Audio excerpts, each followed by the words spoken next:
A través de la historia, el arte y la cultura han sido una herramienta de libertad que les permite a los seres humanos manifestarse. Y creo que en este periodo posterior al 11 de septiembre mucha gente lo utilizó con mucha énfasis como una herramienta de manifestar lo que pensaban. En los años 70 se produce un fenómeno distinto, de una baja importante en las expresiones artísticas, por lo menos en lo que se refiere a la música. Se proliferó mucho la música de corte político, pero la música de corte general se vio un poco empobrecida porque no tenían prácticamente, no tenía salida, no había actuaciones, no se podía. Los canales que más fáciles y más próximos a las personas para expresarse, sobre todo en momentos como ese, puede ser la música, el arte. Y por eso yo creo que el arte en esa época, en la época de dictadura, alcanzó niveles tan... no sé cómo sería la palabra, pero un nivel álgido. Se habla como de una necesidad propia de expresión. Muchas de las personas que habían dejado el país comenzaron a volver, especialmente en la época de la apertura, que se produce cuando Sergio Nofre Jarpa asume el Ministerio del Interior. El 11 de septiembre de 1973, la Moneda fue bombardeada por un grupo de las Fuerzas Armadas de Chile. Tras esto, cae el gobierno de la Unión Popular y junto a ello, la democracia. Después de este hito histórico, afloran diversas manifestaciones artísticas. A continuación, presentaremos entrevistas que fueron realizadas en base a obras referidas al periodo. Simplemente que estas cosas son de todo el que las sienta y es mi voz la que las dice más, es de todos la conciencia. Simplemente las verdades se van haciendo una sola y es valiente quien las dice más, valiente en estas horas.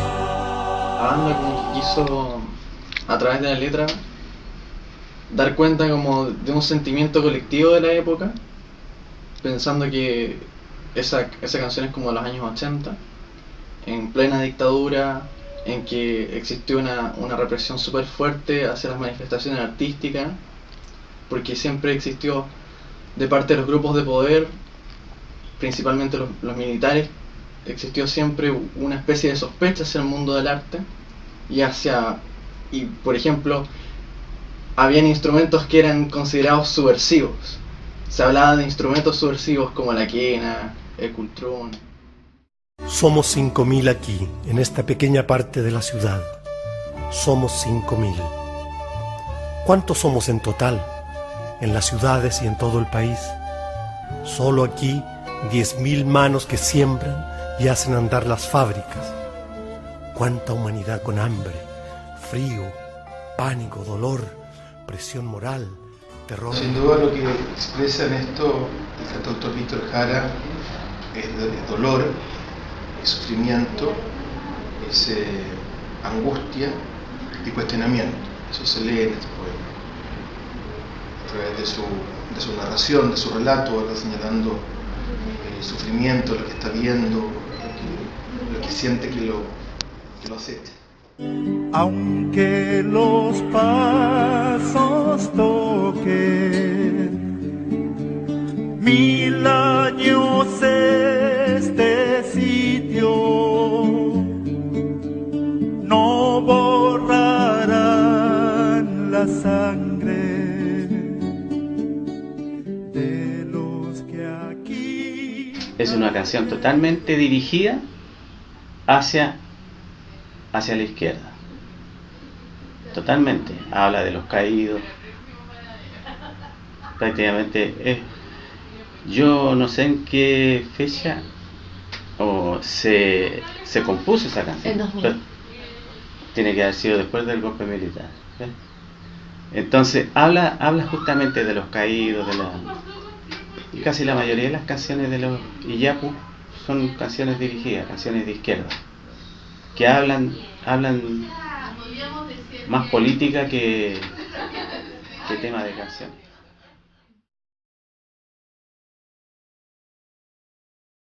Creo que están un poquito más estilizados, tal vez algunos rasgos, como las manos, por ejemplo. Si te fijas, hay una garra también que está saliendo, que está como muy representativo como del quiebre de lo que es la dictadura, hasta como un nuevo paso que se abre. Si te fijas, hay como un espacio pequeño que se está abriendo atrás en la imagen. Entonces creo que como que hace un quiebre entre la imagen que se usaba anteriormente, entre los 70, al que se está usando en ese tiempo, en este momento del 89-90, en el sentido de que da como luces de este quiebre que te digo, entre el paso de la dictadura hasta esta nueva democracia. Nuestro nombre es valientes soldados, que ha vencido en Chile el sostén. Nuestros pechos lo llevan grabados, lo sabrán nuestros hijos también. ¿Qué efecto le provoca a usted las palabras que acaba de escuchar?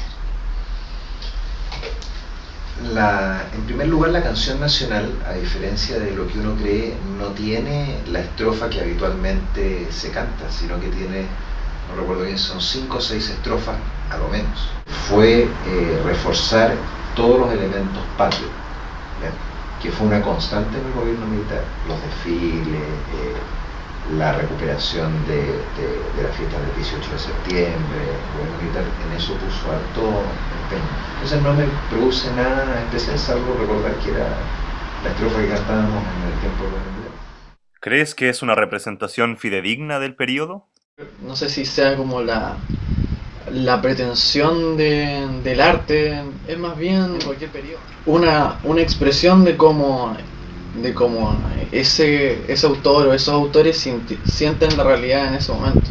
A ver, yo creo que es una representación de lo que él está viviendo, ¿no? Yo creo que el dolor hay que entenderlo primero como personal y luego como situación global, en este caso con los hechos ocurridos el 11 de septiembre del 73.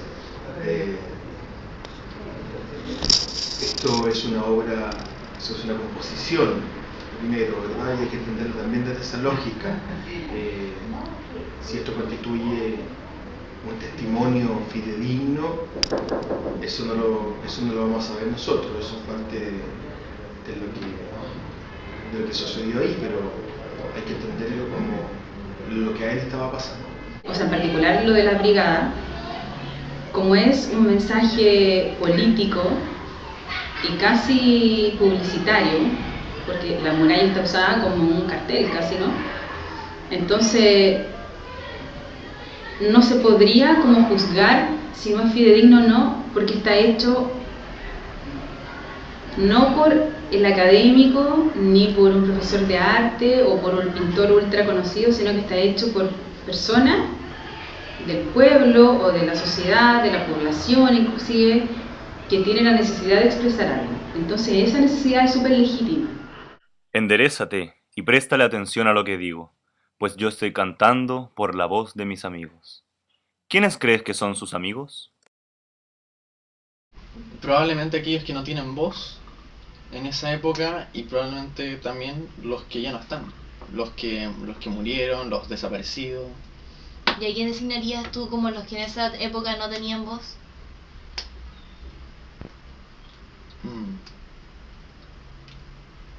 La gente que el progreso posiblemente deja atrás, la gente marginada de esas instancias de poder, sobre todo en un contexto de dictadura, porque si en una democracia ya sucede que hay gente que se siente excluida de las decisiones políticas, imagínate en una dictadura. ¿Es usted consciente de lo acaecido en el Estadio Nacional durante la dictadura militar? Todos hemos conocido imágenes y testimonios de lo que fue el centro de detención que se instaló en el Estadio Nacional, donde hubo mucha gente detenida y sufriendo varios de ellos una violencia que no debe haber ocurrido, pero en fin, es una realidad con la que como país debemos convivir. Esta canción se compuso 10 años después de acabada la dictadura militar. ¿Qué opina que durante todo este tiempo los artistas sigan manifestándose sobre este tema? Es un tema que de nunca acabar, como lo estoy viviendo yo así, porque la izquierda y la derecha siguen en las mismas, prácticamente. Y a lo único que conduce a que este país no pueda avanzar como debe avanzar. ¿Qué opina de la censura artística e intelectual durante la dictadura? Me parece pésima, pero lo lamentable creo que, independiente de que si eran artistas o no eran artistas, creo que el discriminar o el silenciar a una persona porque tenga ya otro tipo de pensamiento me parece nefasto. Tal vez el artista se tomó como que todo el artista pertenecía a un movimiento social, político, de izquierda por supuesto, que tenía que ser silenciado y oprimido. Pero la tarea del artista o del arte en general no va por eso. Tal vez se toca un poco, ¿no? Pero no es necesariamente ese el objetivo. Entonces, tal vez ese pensamiento militar tan obtuso y tan sesgado lo llevó también a ese desborde. ¿Le parece pertinente que con la vuelta de la democracia se haya suprimido esta estrofa del himno? Me parece correcto que se haya dejado de cantar esa parte de la canción nacional. Yo creo que simplemente refleja una época que se caracterizó por el término de las instituciones democráticas, por el fin de un periodo democrático y el comienzo de uno autoritario durante 17 años. Yo creo que estuvo bien que una vez recuperada la democracia se dejara de cantar. Particularmente, ¿cómo vivió su familia este periodo? Y cuando llegó el momento del gobierno popular de Salvador Allende, empezaron los problemas. Tanto en el trabajo como en el colegio, cuando estaban estudiando. ¿Qué pasó? Que tuve que retirar a las niñas del colegio. ¿Pero qué tipo de problemas eran? Eran protestas todos los días. Yo me daba cuenta del desorden político que había, el desorden gubernamental que había, entonces ya no quería más. Si me preguntan a mí cuál fue el problema, simplemente el gobierno que había en ese momento no supo gobernar. Cuando llegó el golpe militar, que se pensaba que iba a ser solamente un gobierno de restablecimiento y punto, y hasta ahí, aparecieron todas las cosas, apareció todo. Empezaron a aparecer qué sé yo, y se obligaba a todos los negocios a vender todo lo que tenían. O sea, era obligación. Para nosotros, por ejemplo, que yo no era ni chicha ni limonada ni para ningún lado, fue muy beneficioso porque se restableció el orden, pero vivíamos en un constante toque de queda. Un periodo súper violento ese, y yo eso lo vi, los agarrones, los problemas de abastecimiento. Teníamos menos clases nosotros en el tiempo de la UP Los Grandes, y me acuerdo que iban a protestar siempre en contra de la UP. Mi papá era presidente del Partido Nacional. Hubo algunos detenidos en la compañía de teléfonos que está en libertad con 7 Norte, que es colindante con la casa de mis papás. Pero en lo demás, que fue un día, yo recuerdo que estábamos jugando a la pelota en la tarde, fútbol en la calle, ahí se jugaba más fútbol en la calle, en esa época había mucho menos autos, y que el toque de queda era alrededor de las 3 de la tarde, entonces nos hacían entrar a las casas a las 3 de la tarde, pero en fin, eso es lo que yo más recuerdo del 11 de septiembre. Mi papá durante muchos años dejó de tener o tuvo menos actividad, por decirlo de alguna manera, pública de la que había tenido en los años anteriores al golpe militar. conservó exactamente el mismo trabajo. Cuando yo ingresé, la escuela de Derecho y en general el mundo universitario eran muy tranquilos, pero en general la vida nuestra, de mi familia, de mis hermanos, de mis primos, de mis tíos, no tuvo cambios importantes en relación al periodo anterior. Como lo señalé, yo tenía 5 años para el 11 de septiembre, provengo de una familia que más bien creía que el Chile del 73 ya no resistía más el clima de desorden social y de cierta ingobernabilidad, que veía quizás como única salida un pronunciamiento de las Fuerzas Armadas, pero que probablemente esperaban que este fuera más bien de transición y no que hubiese durado tantos años como duró. Afortunadamente en mi casa cercana, no murió nadie, se llevaron detenido como una noche a mi tata y a mi tío, me parece, pero no fue nada más allá que eso. Ver a Pinochet siempre como en la tele, cuando yo ya era chica ya pensaba que era bueno, y después ir enterándote de todas las cosas que van detrás, que no están en la televisión, por supuesto. Entonces yo empecé a preguntar, de chica tuve como la inquietud de saber qué estaba pasando y por qué había situaciones en que no se podía hablar. Entonces de repente cuando salíamos con mi mamá a comprar el pan en la mañana, que lo hacíamos casi siempre, yo le preguntaba que me contara historias, qué había pasado. Y ella me contaba, y siempre me acuerdo que me contaba en voz muy baja, como teniendo miedo de que la oyeran. Cuando yo lo recuerdo, es como un estado como de mucha pena en realidad, sin yo sentirla tal vez en ese momento, pero ahora que la evoco en mi mente es como una época muy dolida. Yo creo que es una historia bastante larga de la que sé bastante poco. Por el lado de mi abuela materna, ella estuvo en contra del golpe, de hecho votó por Allende, creo. Incluso creo que escondió personas que huían del régimen y de los aparatos de represión de ese momento.